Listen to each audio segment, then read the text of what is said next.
In the latest episode of Dragon Ball Super, everyone left from Universe 7 tried to fight Jiren, but only one guy really stood out, and that was Android 17. Goku and Vegeta have their transformations and are able to somewhat keep up with Jiren, but 17, his power isn't anywhere near Jiren's. After what just happened, Android 17 got an edge over Jiren, and Jiren couldn't get one back. So since 17 is an android, you can't detect his life force. That's how he was able to sneak up behind Jiren and catch him off guard, and for the first time, put a dent in his armor. Obviously this makes Jiren mad, and he rushes 17, and you're thinking that, okay, once Jiren gets his hand on 17, it's gotta be over for him. But 17 doesn't even get caught by Jiren. Goku and Vegeta step in and they all fight together for the second time.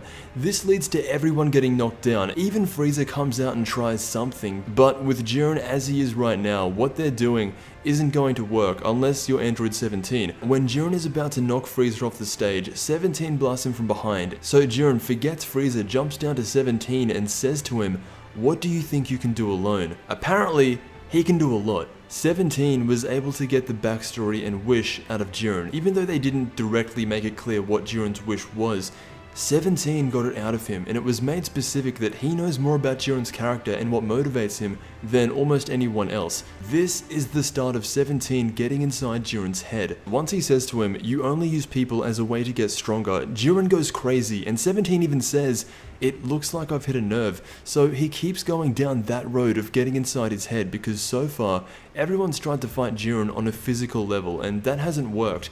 He says stuff like, "Do you think you can change the past if you win?"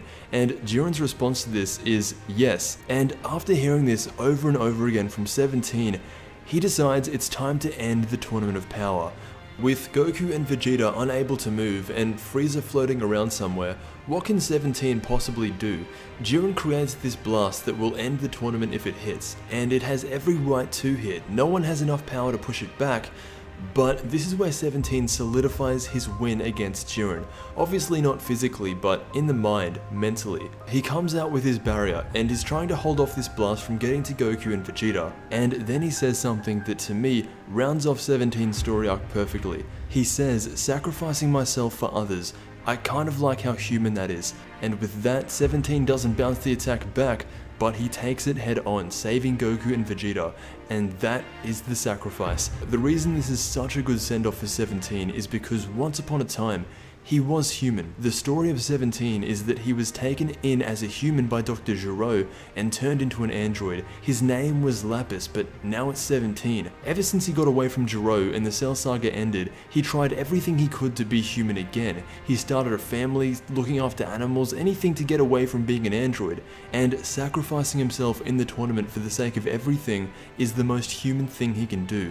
There's nothing cyborg about it, and that's why I think 17 won against Jiren. He went out feeling proud while Jiren is still there with Android 17's words circling around his head. So there's a lot you can say about 17. Is he the MVP? Yes. Even if Goku knocks out Jiren, it's because of what 17 did. So let me know what you think. I want to thank you so much for watching, and I'll see you in the next Dragon Ball video.